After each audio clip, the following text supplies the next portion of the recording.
घटित होता है। इनका नाम है सावता माली। ये संत पंढरपुर में रहते थे। एक बार भगवान ने ऐसी लीला की कि ज्ञानेश्वर जी महाराज को ज्ञान का अभिमान हो गया और वे भगवान से इस चीज को छिपा नहीं सके। भगवान ने इधर उधर पुकारना शुरू किया, ज्ञानेश्वर तो बहुत बड़ा ज्ञानी है, तो मुझे खोज ले, मैं कहाँ छिपा हुआ हूँ। और जहाँ जहाँ आवाज जाती थी उस जगह से आती हुई आवाज के पीछे ज्ञानेश्वर जी भागते थे और ठाकुर जी भागते भागते जाकर के पहुंचे सावता माली संत के पास। उन्होंने कहा, ज्ञानेश्वर मुझे खोजता हुआ यहाँ चला आ रहा है और तुम मुझे ऐसी जगह छिपाओ जहाँ ज्ञानेश्वर मुझे देख न सके, ऐसी कोई जगह मुझे छिपाना। तो सावता माली को भगवान से इतना ज्यादा प्रेम था कि वो सब कुछ भूल गए, अपने शरीर और पीड़ा और क्या कष्ट होगा और मेरा जीवन कैसे रहेगा, इन सब बातों को भूल करके हाथ में खुरपी थी, वो माली वाला काम कर रहे थे खुरपी से अपने खेत में, बहुत पैनी धार की खुरपी थी, उससे उन्होंने अपना शरीर फाड़ दिया पेट की तरफ से सीने तक और बोले, विठल घुस जाओ जल्दी से मेरे शरीर में और मैं ऊपर से कपड़ा पहन लूंगा और तुमको ज्ञानेश्वर नहीं ढूंढ पाएगा। ठाकुर जी घुस गए और उन्होंने कपड़ा पहन लिया। ऐसी शक्ति भगवान ने दी कि वो बेहोश नहीं हुए।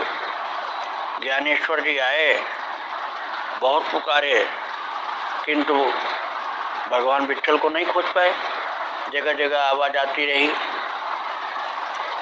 तब भगवान ने कहा कि ज्ञानेश्वर, यदि अहंकार दूर हो चुका हो तो सावता माली के चरणों में पड़ जाओ, तब मुझे पा सकोगे।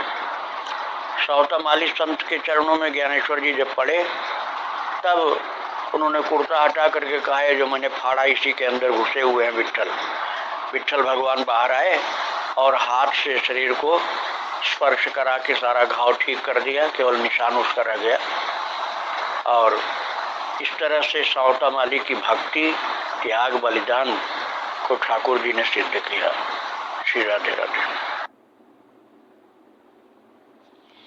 अभी आप लोगों ने सावता माली का चरित्र श्रवण किया।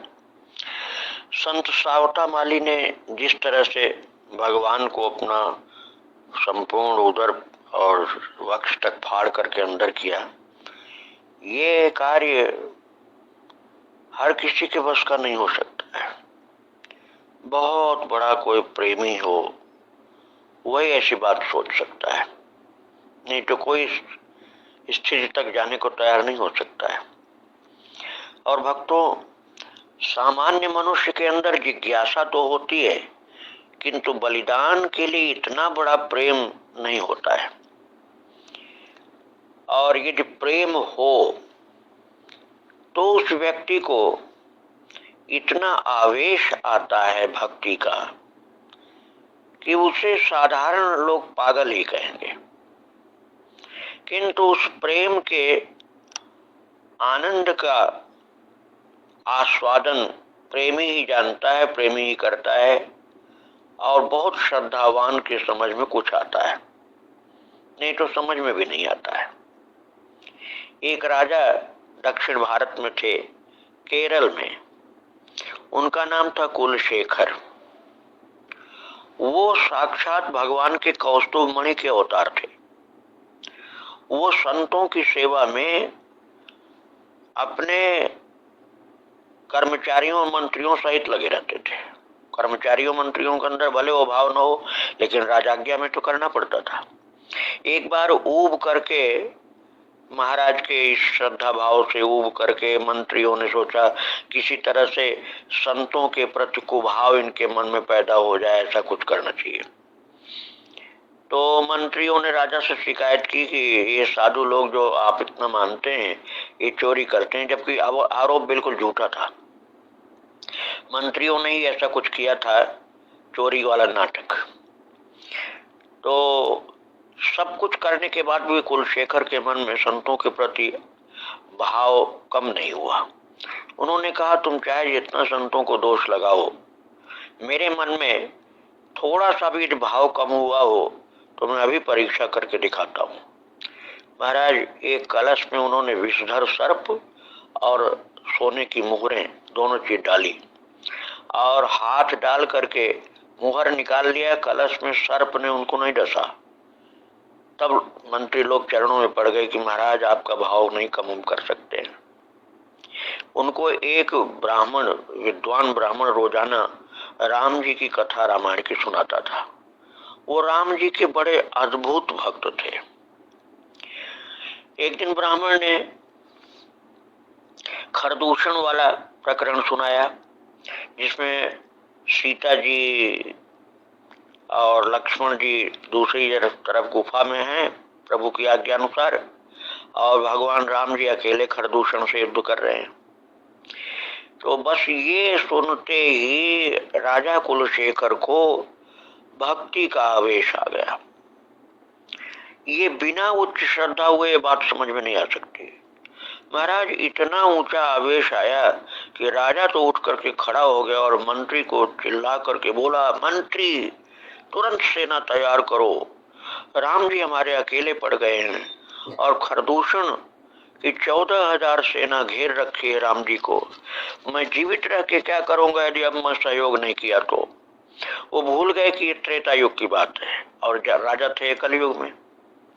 महाराज, सेना तो क्या तैयार हो पाती इतनी जल्दी। तब तक तो राजा कूद करके घोड़े पर बैठा और भगा एक तरफ, खरदूषण में अभी तुझे मारता हूँ।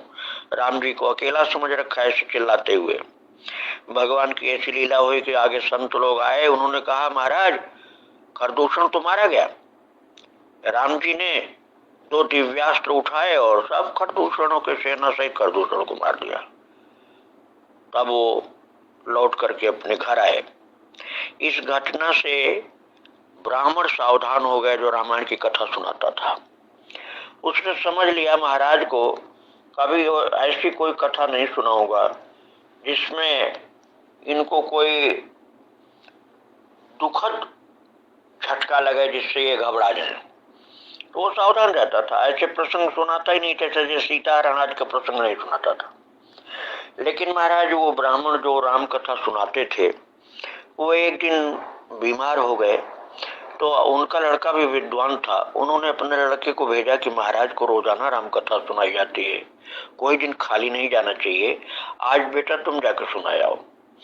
ये बात ब्राह्मण देवता बताना भूल गए कि राजा को ऐसी कथा मत सुनाना जिसमें कोई भगवान के विरह की बात हो, भगवान की दुख की बात कोई हो, ऐसी कथा मत सुनाना। संयोग की बात, राजा का ब्राह्मण का बेटा, ब्राह्मण तो बीमार था, घर में रह गया, लेकिन ब्राह्मण का बेटा जो राजा को कथा सुनाने आया था, पिताजी ने समझाया नहीं था कि ऐसी कथा मत सुनाना जिसमें भगवान के वियोग का दुख हो, कष्ट राम जी के ऊपर पड़े, ऐसी कथा महाराज को सहन नहीं होगी। और संयोग की बात, उन्होंने सीता हरण का ही प्रसंग सुना दिया। अब बस सीता हरण का प्रसंग सुनते ही महाराज कुलशेखर तो भावावेश में उठ खड़े हुए और महाराज उनकी आंखें एकदम क्रोधावेश में हो गई और वो चिल्लाने लगे, मारो मारो रावण को मारो। अब ये बहुत ऊंची श्रद्धा किसी की हो, प्रेमावेश जिसको भक्ति का होता हो, वो कुछ भले समझ सके, नहीं तो ऐसे जीवन को बलिदान करने के लिए, राम जी के लिए अपने जीवन को बलिदान करने की बात जल्दी समझ में नहीं आ सकती।